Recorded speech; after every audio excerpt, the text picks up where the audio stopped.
پارتی وێچەتی دوو هاوبەشە سەرچێکەی پێکهێنەری حکوومەتی هەرێم ماوەیەکە لە ڕێگەی لەشکرە میدیاکارەکانیان و سۆشال میدیا و تۆڕە کۆمەڵایەتەکان بە مەبەستی چاوبەستکردنی هاوڵاتیان بەردەوامە لە ڕایگشتی دەگەێنن کە کێشە و ناکۆکەکانیان لە پێناو بەرژەوەندیە گشتەکانی هاوڵاتیانە بەڵام لای پارتی وێچەتی هاوڵاتی نەکەرسەمتر نییە بەڵکو جەوهەری ئەم ناکۆچیانە لەسەر داهاتی هەرێم و خێروبێری کوردستانە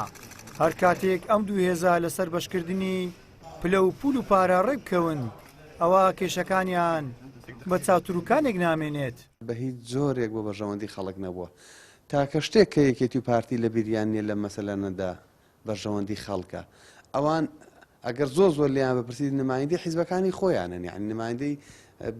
ئەو نوخبە سیاسی و ئەو نوخبە کادیرەنەکە لە دەوریان ئاڵاوە میلەت لە مەسەلەکەدا غایبە بەرژەوەندی نیشتیمانی لە مەسەلەکەدا غایبە ئەوەی کە پێ دەگوترێت سەروەری نیشتیما ئەمان هەشتێک هەرباک یاکیان بۆ شتانە نییە سنتەرەکە ئەوەیە کە بەرژەوەندیەکانی خۆیانە بۆ بەرژەوەندی خۆیان شەڕ دەکەن ئاش دەبنەوە تووڕە دەبنەوە کۆمەلگای نێودەوڵەتی فشاریان بۆ دێنێ لەوە بەترازی هیچی تر نییە.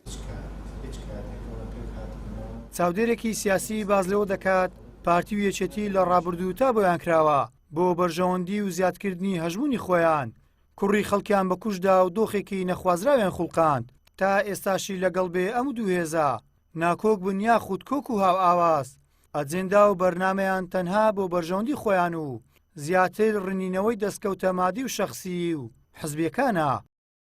تاپیان کرابێ خوێنیان ڕشتووە ئەگەر خوێنیان نەڕشت بێ خوێنیان مژیوە خوێنی خەڵکیان مژیوە ئەوەی کە مێژووی ئەم دوو هێزە خوێنێتەوە بە باشی ئەزانێت ئەم جۆری یاریەی کەیکەن هەمیشە بۆ بەرژەوەندیەکانیانە زۆر جار خۆیان وێنەیەکی وا کێشن کە ئەنەهوو ئەو بابەتانە پەیوەستە بە ژیانی خەڵکو و پەیوەستە بە گوزەرانی خەڵکو و پەیوەستە بە خەڵکە و لە پێناوی خەڵکاوایان کردو بەڵام ڕاستیەکەی بریتە لە بابەتێک کە پێوەستە بە خۆیانەوە پێوەستە بە ژەندەکانی خۆیانەوە ناوی خەڵکیان ئیستیغلال کردووە بۆ خۆیان بابەتەکانیان واوێ ناکردووە کە لە پێناوی خەڵکایە بەڵام پێچوانەکەی ڕاستە کە بریتە لە خۆیان و بەرژەوەندیەکانی خۆیان. لە مێژووی حکومڕانی پارتی وێچەتی ئەوەی بیری لێ نەکرابێتەوە بەرژەوەندی هاوڵاتیان بووە هەموو کاتێک بەرژەوەندی حزب و شەخص و بنەماڵە لەسەر و بەرژەوەندیە باڵەکانی خەڵکو و خاکی هەرێمی کوردستان بووە ئەم کێشانەی ئێستاش یاریەکە لە نێو خۆیاندا ئەنجامی دەدەن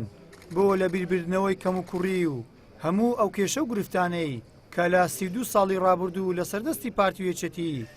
هاوڵاتیان جیرۆدەی بوون. گەیلان ساوێری کەناڵی پەیام هەولێر.